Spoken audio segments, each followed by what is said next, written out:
E porque hoje é domingo, chegou a altura da última fronteira. Miguel Gonçalves, bom dia. Bom dia. Vamos lá Miguel. então conversar sobre as últimas da astronomia. Para já começamos com uma dança logo de manhã, não é? Uma dança de raios cósmicos e visitantes distantes. É sempre bom, também estamos no Natal, falar de visitas, não é? Sim, é verdade. E coloco então com danças matinais neste domingo. Esta dança leva-nos de facto para os raios cósmicos. Os famosos raios cósmicos são entidades muito energéticas e, sobretudo, como é que nós detectamos esses raios cósmicos e como é que eles interagem com o próprio ciclo do Sol. E temos aqui duas aliadas de peso. Olha, as imagens que nós vamos ver são as irmãs gêmeas, as missões gêmeas da Agência Espacial Europeia, a Mars Express e a Venus Express. A Mars Express ainda está a trabalhar em órbita à volta de Marte.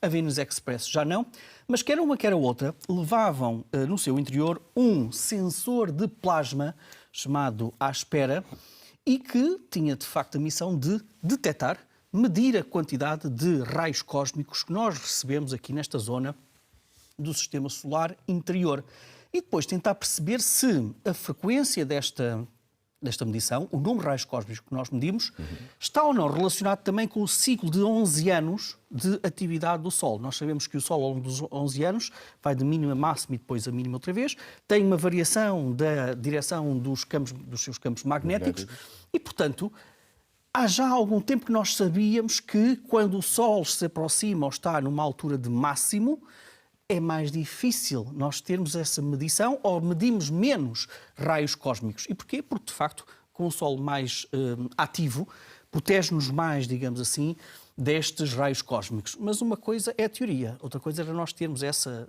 indicação na prática. E então, o que este conjunto de investigadores fez foi, comparar um conjunto de 17 anos da Mars Express com 8 anos da Venus Express e ainda também com medições feitas aqui na Terra, no monitor de neutrões, é uma pequena estação que está na Groenlândia. E então quais são os resultados? Aqueles que nós estávamos mesmo à frente. Todos os dados destes três detectores diferentes mostraram uma diminuição clara do número de raios cósmicos assim que foi atingido o pico da atividade solar. Questão que se coloca neste momento. Ora, será que tem aqui também a influência o facto do anterior ciclo solar, o chamado ciclo solar 24, que foi muito estranho. Foi um ciclo que não correspondeu totalmente às expectativas. Será que nós tivemos esta diminuição do número de raios cósmicos porque foi um ciclo irregular?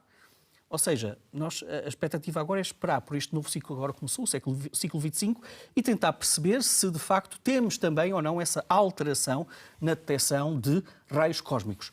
Outra questão interessante deste estudo é que, quando os cientistas olharam para os dados da Mars Express, há ali uma zona que é 100 km mais extensa do que o próprio raio de Marte, que é particularmente eficaz a proteger precisamente desses raios cósmicos. A questão é óbvia. Porquê? Nós não temos ainda nenhuma explicação que permita perceber por que razão é que aquela zona especialmente protetora em Marte, 100 km acima do raio de Marte, consegue proteger mais dos raios cósmicos. O que não deixa também de ser ainda mais interessante olhando para o próprio planeta Marte, que não tem campo magnético e, portanto, se calhar de todos os planetas do Sistema Solar interior era aquele mais improvável em que isto acontecesse. Mas repara aqui, porque é tão precioso então estas missões espaciais que guardam dados de arquivo que podem ser depois trabalhados cientificamente anos e décadas depois. Vamos continuar no Sistema Solar, Daniel, porque olha, trago aqui uma história absolutamente extraordinária nas dimensões e nas origens. E então, vamos até ao dia 22 de fevereiro de 2021, o ano passado. E numa zona do Canadá houve um pedacinho de material extraterrestre, ou seja, um bocadinho de uma rocha que viajou entre os planetas, que entrou, portanto, na nossa atmosfera, deu origem àquilo que nós chamamos o meteoro, popularmente estrelas cadentes. São estas imagens que nós estamos a ver. Ali é um risco, concordarás comigo, muito bonito deste meteoro. Muito bonito, sim. E aquilo é um meteoro com dimensões absolutamente olha, são 10 centímetros de diâmetro, apenas. E apenas 2 quilos de peso. A trajetória deste meteoro... É sempre muito interessante explicar isso, porque às vezes pensa-se que são Estrelas mesmo. pedras muito grandes ou rochas, não, bastam pequenos detritos para basta fazer aquela... E em particular este pedaço. Porque quando os cientistas analisaram precisamente a trajetória deste pedacinho de rocha a entrar pela nossa atmosfera e a maneira como foi queimado na nossa atmosfera, eles chegaram a uma conclusão preciosa. Este pedacinho de rocha veio da chamada nuvem de Oort, que é a zona mais distante do nosso sistema solar. É uma espécie de uma gigantesca esfera onde vivem talvez bilhões, eu não estou a falar de milhares de milhões, mas sim bilhões daqueles que nós chamamos os cometas de longa duração. Ou seja, aqueles cometas demoram milhares de anos a girar à volta do Sol. E a maneira como este meteoro foi queimado da nossa atmosfera, no fenómeno chamado ablação, permitiu também chegar a uma outra conclusão, que desafia os nossos modelos da formação do sistema solar, que é o seguinte: quando nós olhamos ou quando nós pensamos no que é que são feitos estes materiais que estão a distâncias colossais do Sol, muito para além de Plutão, a ideia que nós temos é que aquilo é gelo, aquilo é amoníaco, aquilo são tudo elementos químicos que nós conhecemos bem e que são gélidos. Mas dizem os astrónomos que aquilo não é gelo. Este pedaço é rochoso, é altamente rochoso pela maneira como foi consumido. E, portanto, nós não temos nenhum modelo que explique a formação do sistema solar que nos diga como é que é possível que na nuvem de Oort, neste reservatório de cometas de longa duração, nós tínhamos materiais tão rochosos. Será que, afinal, naquela zona nós temos uma mistura de gelo com rochas?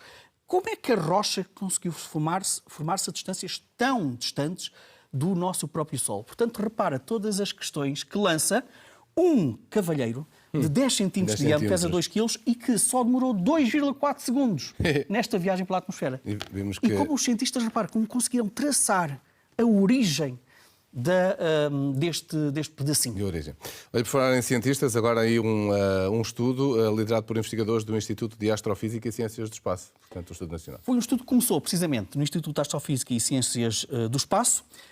Um grande abraço para a minha querida amiga Margarida Cunha, e que nos conta e que nos leva até à intimidade das gigantes vermelhas. Gigantes vermelhas são estrelas velhas, já estão na fase final da sua vida, como o próprio nome indica, são estrelas muito grandes, mais frias, daí a cor vermelha. Às vezes nós temos esta ideia popular de que o vermelho é a cor mais quente, até que o azul é precisamente o oposto. Vermelho é uma cor mais fria. E o que é que nos diz este estudo? Diz-nos que nós não conseguimos, obviamente, visitar o núcleo de uma estrela gigante vermelha. É impossível. Mas há uma maneira de decifrarmos como é que são as suas estruturas interiores. Como? Através de autênticos sismos, tremores que as estrelas também têm. Tal como nós temos os sismos na Terra, há também ali variações, até mesmo acústicas, que nós conseguimos medir, registar, e que, tal como os sismos na Terra, a frequência destas ondas diz-nos como é que é o seu interior. E este estudo diz-nos o seguinte: quando olhamos para os dados pelo Observatório Kepler, os cientistas desta investigação dizem que o núcleo das gigantes vermelhas apresenta ali algumas anormalidades, algumas estruturas anómalas que dão origem precisamente àquelas frequências que nós conseguimos medir numa disciplina muito bonita chamada asterosismologia, a sismologia das estrelas. Por que razão é que isto é importante, Daniel?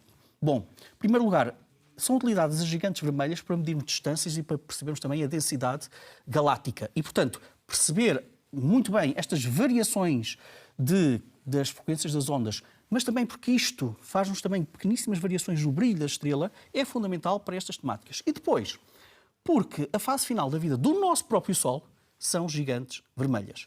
E agora ia pedir à nossa realizadora para colocar uma pequena sinfonia que nós conseguimos até ouvir, converter os dados em som de gigantes vermelhas. Isto são 3 gigantes vermelhas da constelação do Dragão.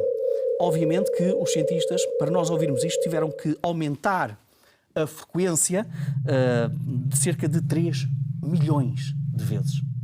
E, portanto, isto é também uma outra maneira de fazer ciência.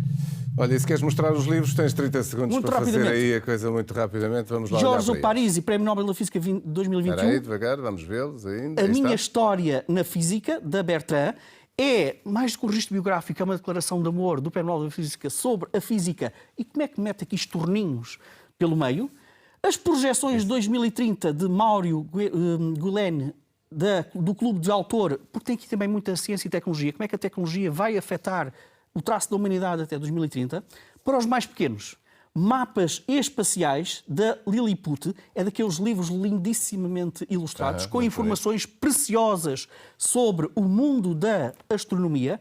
Olha, do nosso amigo Mário Augusto. Muito bom, o Planeta Magalhães, Por Onde Andaste, Fernão, de Raquel Costa.